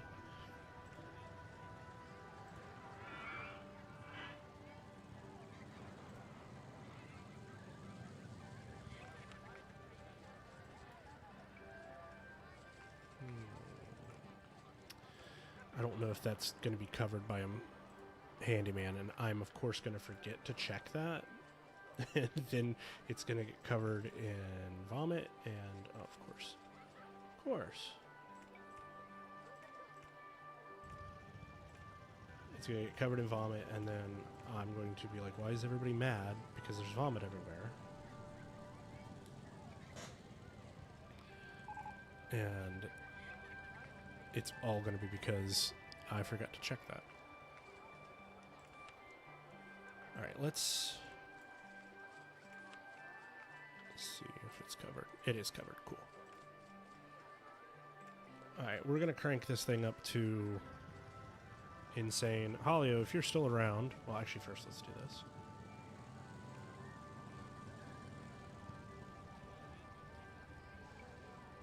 Let's do this. Come on.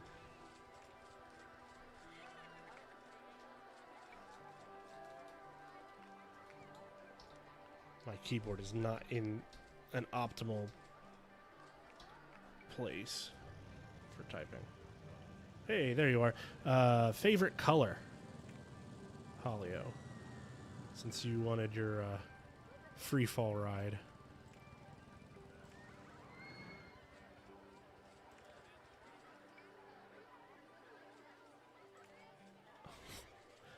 Purple, okay. I'm almost certain that launching at 74, it's going to be pretty high stats, but it looks like one of them was already purple. Let's do...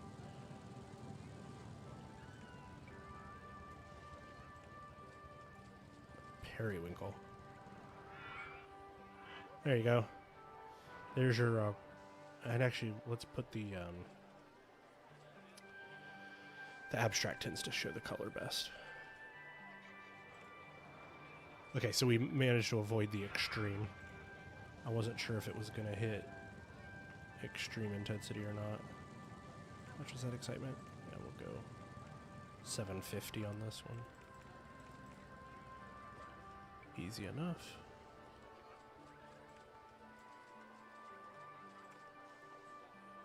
We'll speed it up a little bit.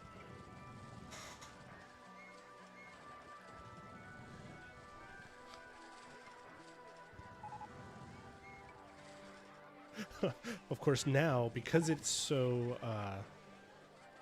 intense, we're gonna get people. Actually, I think it's because it has a high nausea, but we're gonna get people looking at it who are thinking. Let's see. Guess thinking about it. Holio, just looking at Holio's freefall makes me sick. There you go. You'd ride it? Okay, well, I mean, even as much as I love this kind of ride, I don't know that I would... A 200 feet that launches at 74 miles per hour? I don't... I don't know how intense some of the ones I've ridden before are, so... I might be able to do that one, but it probably is kind of at the edge of feasibility, because that's pretty intense.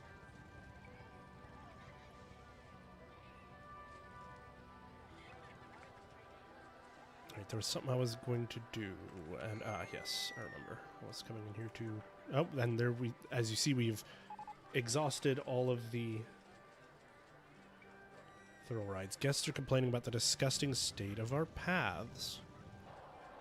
And I'm not sure where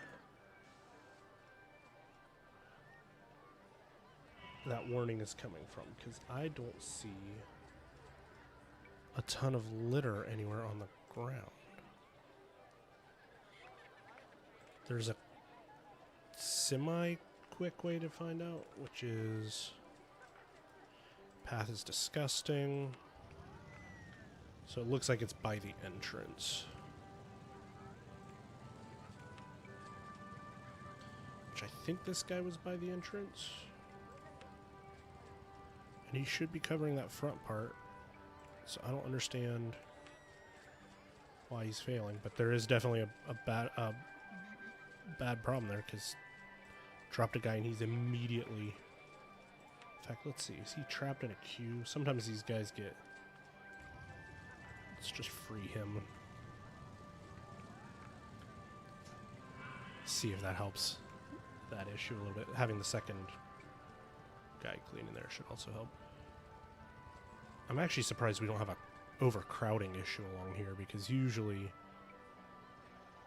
I would want to build a path that wraps around, especially like from the top up here around, just to try to ease some of the guest flow. But it's not too bad right now.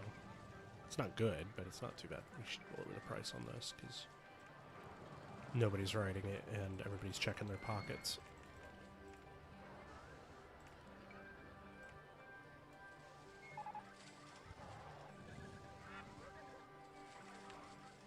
And it's almost been 2 hours, which I was trying to only go for 2 hours on the stream, so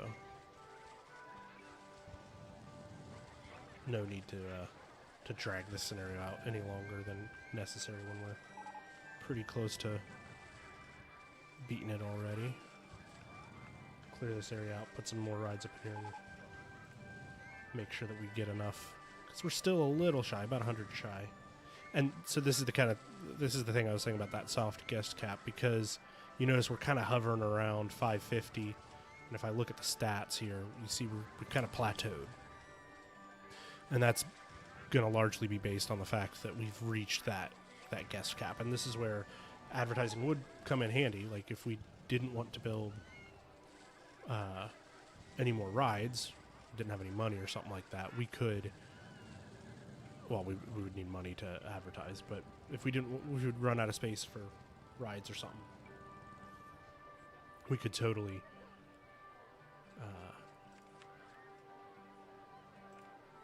run ads instead. But I think what we'll do, I'm going to take some of this queue space out of the haunted house, and we'll redirect it.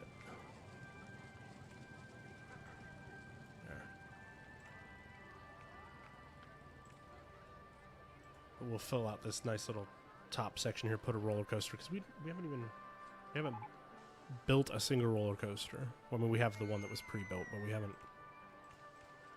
added one. And is it really Roller Coaster Tycoon if you don't add a roller coaster to the park?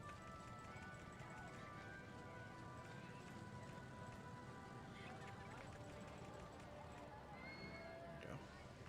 That loop should help with guests circulating.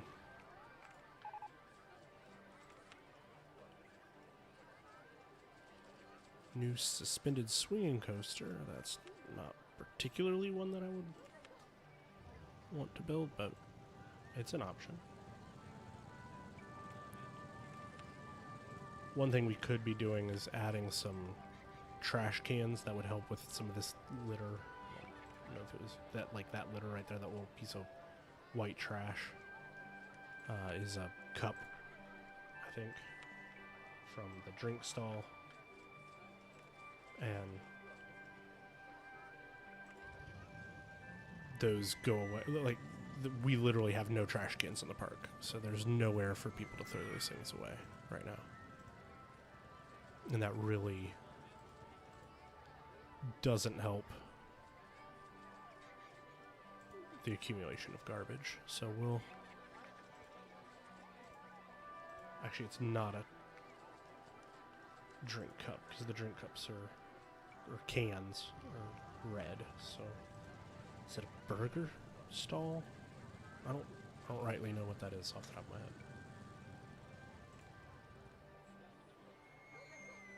All right, we've researched roller coasters for a little while. Let's see. Oh, we didn't build the 3D cinema after unlocking it. Let's put it in. You know, I wasn't going to keep the abstract, but with the geodesic dome, it actually kind of, or sphere, it actually kind of works. I don't like the black over the top, though. Let's do red. Pink on red? No, red on red. That's on. Now it looks like a blood cell or something. That's kind of hideous. That's not terrible. That's awful. I don't know that there's a way to make this look good, to be fair. Beige and brown. There we go. I should have changed which show it was going, but it doesn't matter. That looks weird. I'm not sure which one you're reacting to it looking weird. I don't think there was any of them that looked good. So better now. Okay, the brown's better. But yeah, it does kind of look like a truffle or something, like a little chocolate truffle, not a fungus truffle.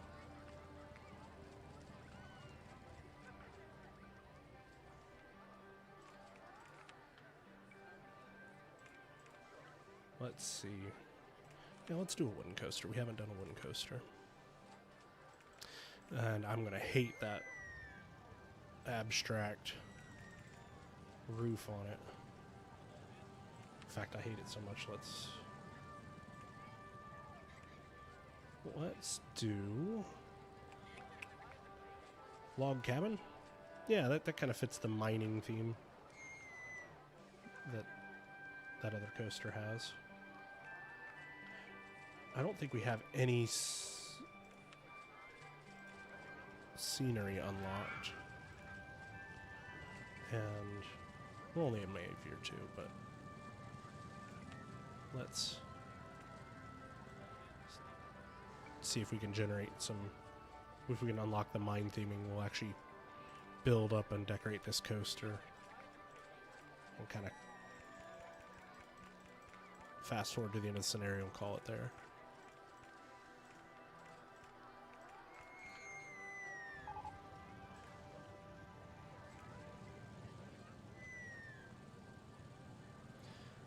Man, I do love that.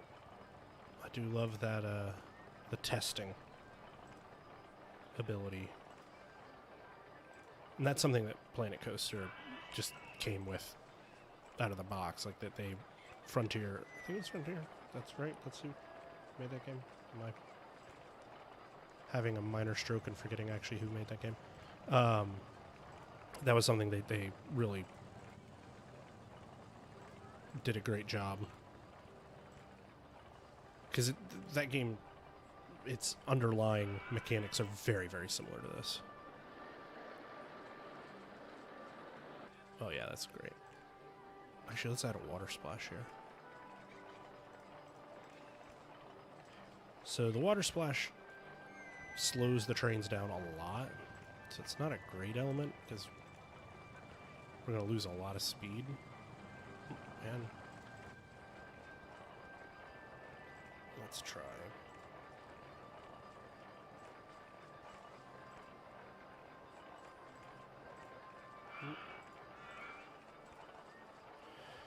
Oh man, I'm struggling here. Let's see. There we go. Not enough cash. Oh no. If only we... I think we only have 15k. Yeah. So we can't go too insane. I should actually pay attention to what speed it's going. Next time it comes around. Because if it's going too slow, this actually... I was going to put like some block sections in on this and actually try to maximize... Not maximize throughput, but try to make it a fairly efficient coaster. More realistic coaster. Not that we have to worry about brake failure breakdowns in this scenario, because it's not really long enough for those to accumulate and become a problem.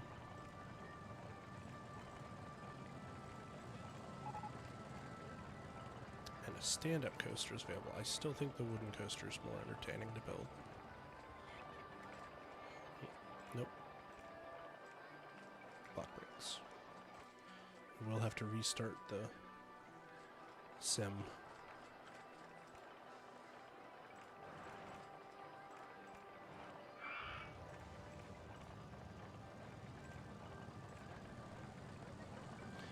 Alright. That's probably not actually going to be enough speed now that I think about it.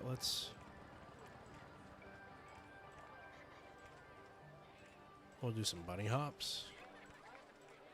Oops.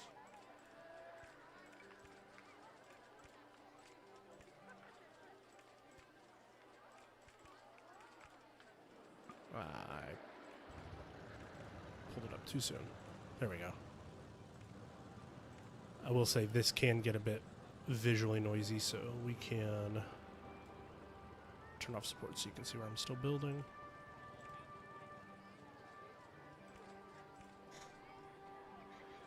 We'll make it look a little bit goofy, but at least you can actually see where the trains are.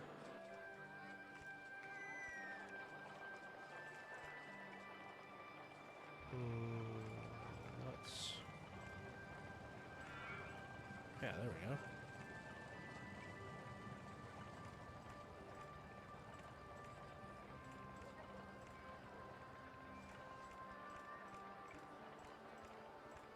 We'll put another brake section in. Gotta have a photo section, of course. Oh, I just realized I made a mistake in building this path too high, and I didn't think it was going to be a big deal. And of course, now it's going to come back to bite me.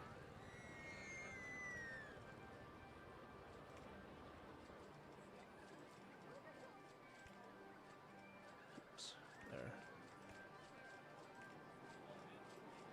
There we go. That's better. The roller coaster wasn't going to have enough clearance. Actually, I don't want to put the brakes there,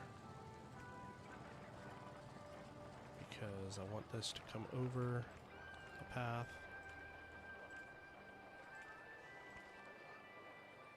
Yeah, that'll do.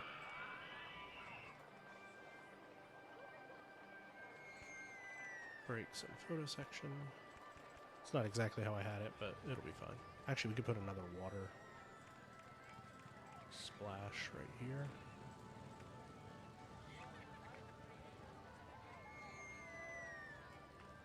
Nope, can't. Stupid paths are in the way.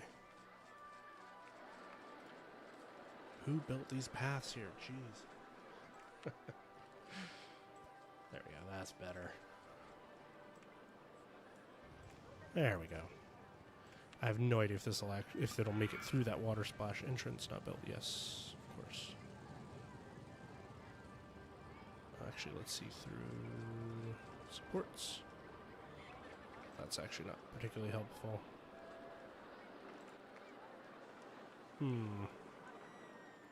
Yeah, we'll put it there. Actually, put it there. Now let's try again. And we'll crank up the lift speed. And now we can watch it go. Let's see if it actually looks like a fun roller coaster if I just made it a complete abomination here.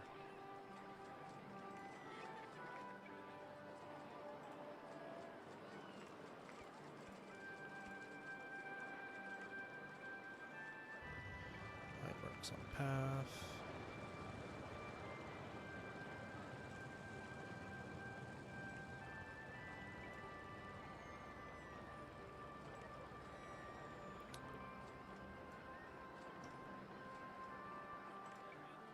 Nope. Built one too many. Alright, there we go.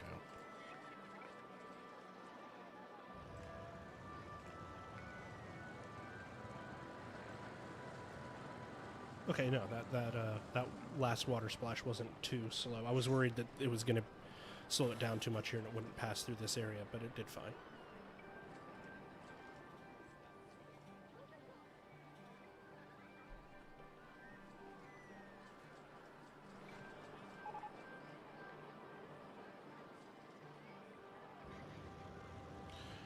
Uh-oh, I just got a text message that the kitty cats are hungry.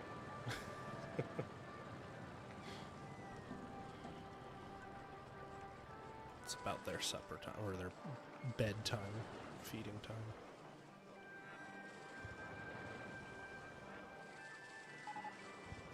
The good news is, we just got Roman theming. Nothing like a Roman-themed coaster in the middle of a desert.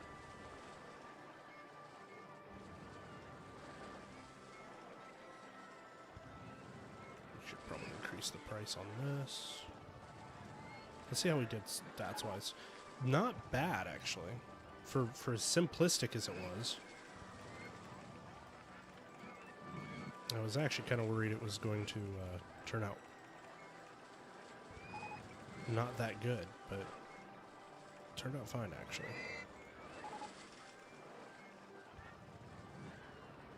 I do want to keep an eye on... We're going to fast forward at least until towards the end of year 3 here. But I want to make sure we stay above 650 guests. Good news is our park rating shouldn't be a problem. We've got enough handymen. One thing we do need to kind of keep an eye on is how much we're charging for certain rides. Making sure we don't overcharge. End up with rides that are just completely empty. Doesn't seem to be a problem yet with any of those. Not a problem over here either. Cool.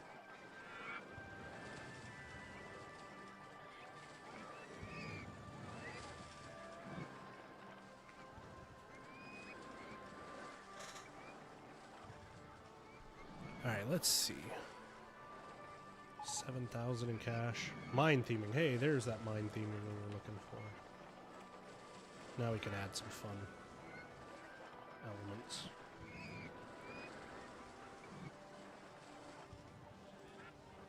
Some shacks and some barrels and some broken wagon wheels and all kinds of fun stuff. Because the stats for this ride have already been calculated, placing this stuff isn't really going to affect it any. We would have to close the ride and retest to have it actually change something. Actually, a Roman Gods Pantheon theme park sounds kind of dope. Well, now I'm just going to cry because you reminded me that Lost Continent is closed, and that Mythos is not long for the world, and that that Poseidon's Fury is gone. So thanks for that. I'm just kidding, Phelan. No, I 100% agree. It is criminal how few Greco-Roman themed theme park stuff is actually still around. It's such a rich well for just cool aesthetics. I mean, I can kind of understand where tying it into, partially because it's all public domain. There's not really a ton you can do as far as licensing, right? Like the merch side and that kind of stuff. It's because it's so generic. It's really hard to copyright anything. But that's why it sounded so good. Yeah, it's because there used to be such a thing right in Orlando, and it's gone. But yeah, I understand why modern companies aren't as thrilled at the prospect as, say, more creative types are, because it's just such a rich well to draw from a theming and writing perspective, from a scenic design perspective. There's just a ton that you can do with it. But it's also, I mean, you can't trademark Zeus.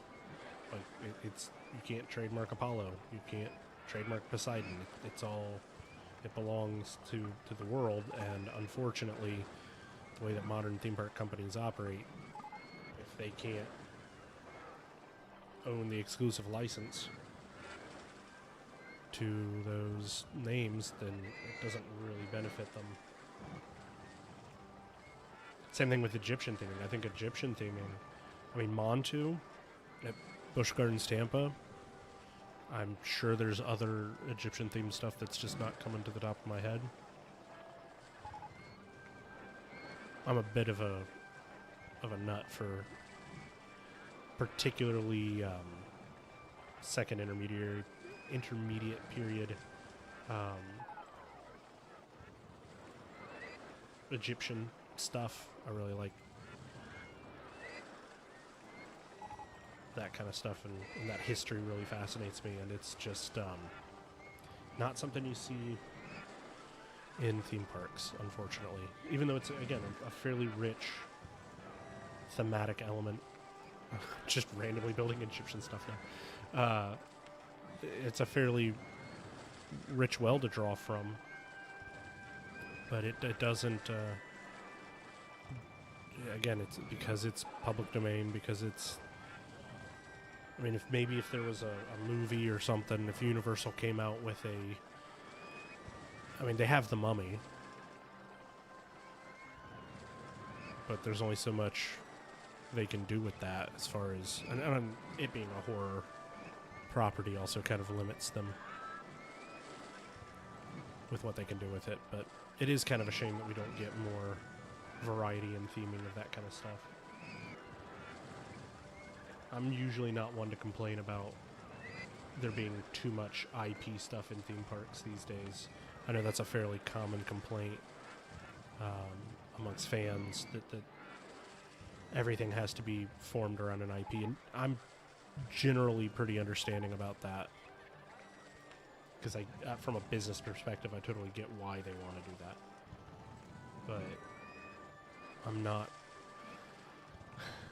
Stuff like Egyptian and Roman or Greek theming, ancient Greek theming, and mythological stuff in general, it just feels like such a rich vein. And there are coasters at kind of regional parks where you'll see that, but yeah, getting Disney or Universal or even, some of the larger Merlin or what is now United Parks, what used to be SeaWorld Busch Gardens, getting those parks to invest in elaborate theming for those historic eras is a bit hard these days. And it is one of the times where I'll say, well, why can't we have that? It'd be so much more impressive, but then another clone of a dark ride that there's 5 of around the world already. But unfortunately, that's not the industry today.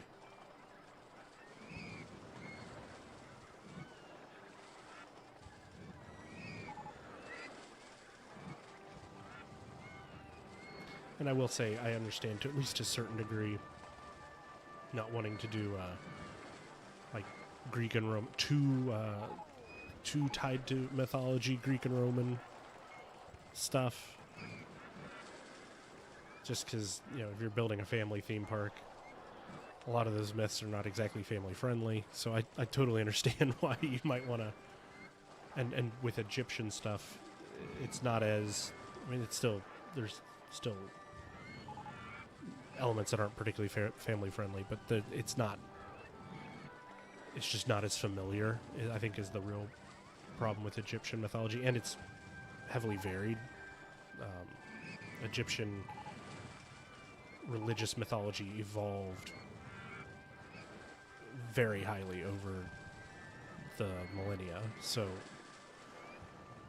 it's less than the Greek, where we have, and even the Roman versions of the Greek, where we have kind of this one author told us a version that was passed down through history, and it's kind of the recorded version that everybody knows.